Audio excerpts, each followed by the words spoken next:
Hello दोस्तों, welcome back to my channel. मैं थोल्ला भाई पीकी में आपका स्वागत है। तो दोस्तों, आज आपका क्लास 10th केमिस्ट्री का पहले चैप्टर का चौथा भाग है। इससे पहले मैंने 3 भाग बताए हैं। डिस्क्रिप्शन में लिंक है, प्लेलिस्ट में आप जाकर लाइन टू लाइन हर एक वीडियो को देख सकते हैं। आज आपका जो रिएक्शन है और हेडिंग है वो आपकी संयोजन अपक्रिया है और वियोजन अपक्रिया है। पूरे वीडियो में थोड़ा सा वीडियो लंबा होगा क्योंकि मैं यहाँ पे 5 हेडिंग को कवर करूँगा पूरी नोट्स के साथ में। तो चलो वीडियो को स्टार्ट करते हैं। तो यहाँ पे लिखा है संयोजन अपक्रिया। देखो, संयोजन का मतलब क्या होता है? संयोजन का मतलब होता है जुड़ना। बस सीधी सी बात है, डिफिनेशन याद हो गया। संयोजन का मतलब होता है जुड़ना। मतलब कोई ऐसी अपक्रिया होती होगी जहाँ पे दो हों या दो से अधिक पदार्थ हों, आपस में जुड़ के एक पदार्थ का निर्माण करते हैं। संयोजन का मतलब एक ही तो हुआ, यहाँ पर दो पदार्थ का निर्माण नहीं करेंगे। जहाँ पे 2 या 3 लोग आपस में जुड़ जाएं, जैसे नॉर्मल सी बात है। मान लेते हैं हमारे घर में मम्मी पापा और भाई बहन 4 लोग होते हैं, ठीक है। इतने लोग हैं, मान लो इसमें दादा दादी चाचा चाची सारे के सारे लोग आके बस जाएं, तो सभी को अगर हम मिला दिया जाए तो वो होता है एक परिवार।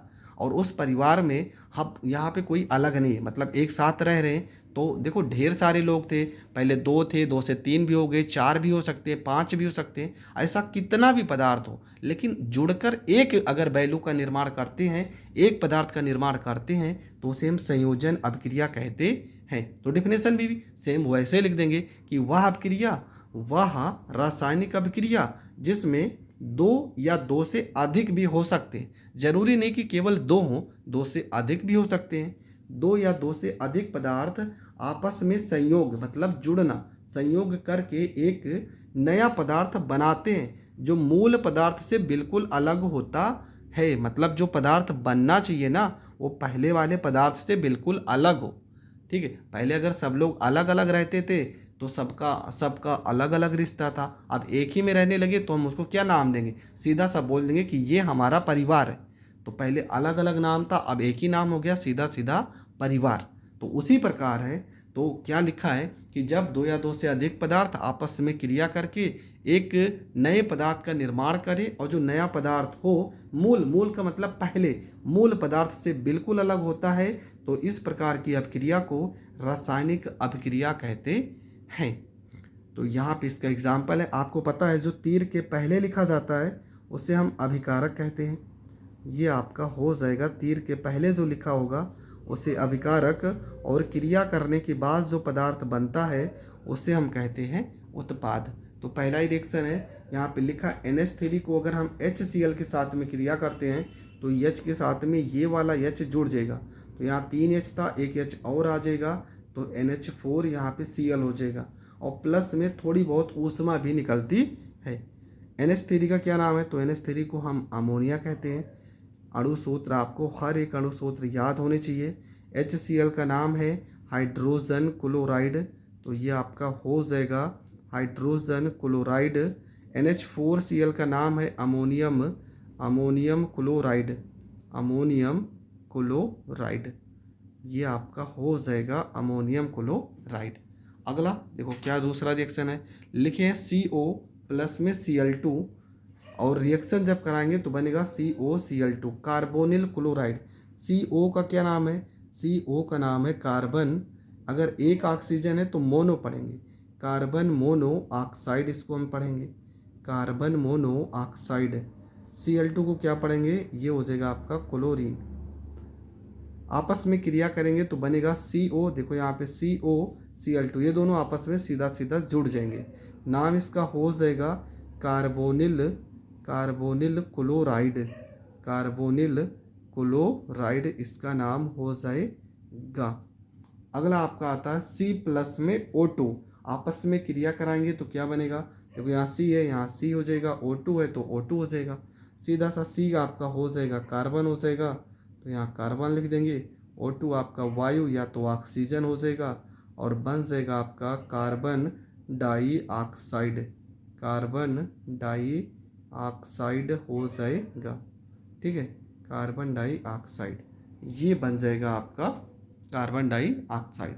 तो ये संयोजन आपको पेपर में कोई एक लिखना है, ठीक है। हम यहाँ पर इसलिए ढेर सारा बता देते हैं कि आपको जो आसान लगे आप वो वाला याद कर लेना, अब पेपर में आपको सिर्फ एक ही लिखना है, वहाँ पे 3 नहीं लिखना है, आपको डिफिनेशन लिखना है और एक रिएक्शन आपको लिख देना है। अब आते हैं वियोजन अपक्रिया के बारे में। देखो क्या लिखा है, वियोजन अपक्रिया। देखो वियोजन का मतलब ही होता है अलग करना। अभी तक हमने क्या कहा कि ये ढेर सारे घर के सदस्य मिलके एक आपस में जुड़ जाते हैं और एक परिवार बन जाता है। अब इसमें थोड़ा से उल्टा होगा कि एक परिवार धीरे धीरे अलग होता चला जा रहा है और हर बार जब अलग हो रहा है तो नया पदार्थ बनता जा रहा है। तो ऐसी अपक्रिया को हम वियोजन अपक्रिया कहते हैं। तो डिफिनेशन लिखा भी होगा कि वह रासायनिक अपक्रिया जिसमें दो या दो से दो कोई भी एक पदार्थ, ठीक है, यहाँ पे दो हटा दे, जिसमें कोई भी एक पदार्थ टूटकर दो या दो से अधिक नए पदार्थ का निर्माण करता है, उसे हम वियोजन अपक्रिया कहते हैं। मतलब क्या होगा, मतलब कोई एक पदार्थ होगा और वो क्रिया करके दो या दो से अधिक पदार्थ का अगर निर्माण करता है तो उस प्रकार की अपक्रिया को हम वियोजन अपक्रिया कहते हैं। तो यहाँ पर लिखेंगे क्या कि वह रासायनिक अपक्रिया जिसमें कोई भी एक पदार्थ टूटकर दो या दो से अधिक नए पदार्थ का निर्माण करता है तो उसे हम वियोजन अपक्रिया कहते हैं। यह 3 प्रकार की होती है। पहला आपका ऊष्मीय अपघटन अपक्रिया। अब यहाँ से आपको समझना, ऊष्मीय अपघटन, देखो लिखा है ऊष्मीय मतलब ऊष्मा से रिलेटेड है। कोई ऐसी अपक्रिया होती होगी जो थोड़ा बहुत अगर हम ऊष्मा दे देते हैं तो वह अधिक दो या दो से अधिक भागों में टूट जाए तो उसे हम ऊष्मीय अपघटन अपक्रिया कहते हैं। तो डिफिनेशन में भी तो यही लिखना है कि वह अभिक्रिया जिसमें पदार्थ को ऊष्मा देने पर दो या दो से अधिक सरल पदार्थों में टूट जाती है उसे हम ऊष्मीय अपघटन अपक्रिया कहते हैं। ठीक है, कोई भी एक पदार्थ अगर हम लाते हैं, थोड़ा बहुत अगर हम उसे ऊष्मा देते हैं तो वह अपने दो या दो से अधिक भागों में अगर टूट जाता है तो उसे हम ऊष्मीय अपघटन अपक्रिया कहते हैं।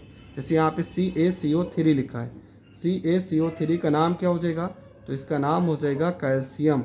ठीक है, और CO3 को हम क्या पढ़ेंगे तो इसका नाम हो जाएगा कार्बोनेट, कैल्शियम कार्बोनेट। यहाँ पे क्या लिखा है CaO का नाम क्या हो जाएगा तो इसका नाम हो जाएगा कैल्शियम, और O को हम पढ़ेंगे ऑक्साइड, इसका नाम हो जाएगा कैल्शियम ऑक्साइड।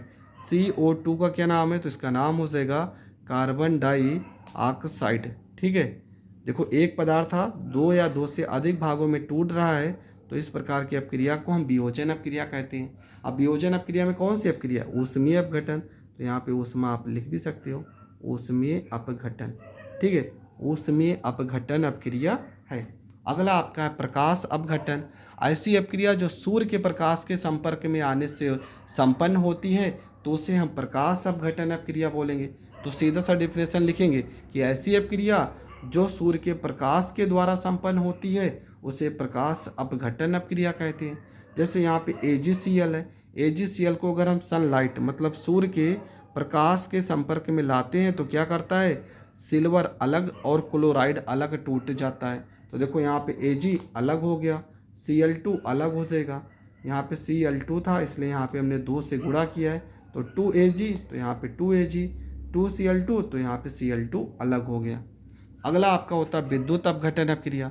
विद्युत अपघटन अपक्रिया में क्या लिखोगे, ऐसी अपक्रिया, ठीक है, वह अपक्रिया जिसमें यौगिक के जलीय विलयन, कोई भी पदार्थ होगा अगर उसके जलीय विलयन में हम विद्युत धारा प्रवाहित करेंगे तो वह अपने आयनों में टूट जाता है। इस प्रकार की अपक्रिया को हम विद्युत अपघटन अपक्रिया कहते हैं। तो डिफिनेशन क्या होगा, वह अपक्रिया जिसमें यौगिक के जलीय विलयन में विद्युत धारा प्रवाहित करने पर वह आयनों में टूट जाता है तो ऐसी अपक्रिया को विद्युत अपघटन अपक्रिया कहते हैं। तो यहाँ पे H2O हो जाएगा, टूटेगा किसमें, 2 दूना 4 मतलब 2H2 और 2 ऑक्सीजन अलग प्लस में O2, तो यहाँ पे अलग हो गया 2H2 हो गया 2H2 हो गया प्लस में 2O तो यहाँ पे 2O हो गया। तो ये आपका हो जाएगा विद्युत अपघटन अपक्रिया। तो संयोजन अपक्रिया और वियोजन अपक्रिया को अच्छे से समझ गए हैं, पेपर में कैसे लिखना है सारी की सारी चीज़ें हमने बता दी है। इससे ज़्यादा आपको एक भी अक्षर एक भी शब्द नहीं लिखना है। ठीक है, यहाँ तक आप लिखेंगे तो आपको पूरे के पूरे नंबर मिल जाएंगे। तो मिलेंगे नेक्स्ट वीडियो में, तब तक के लिए जय हिंद जय भारत।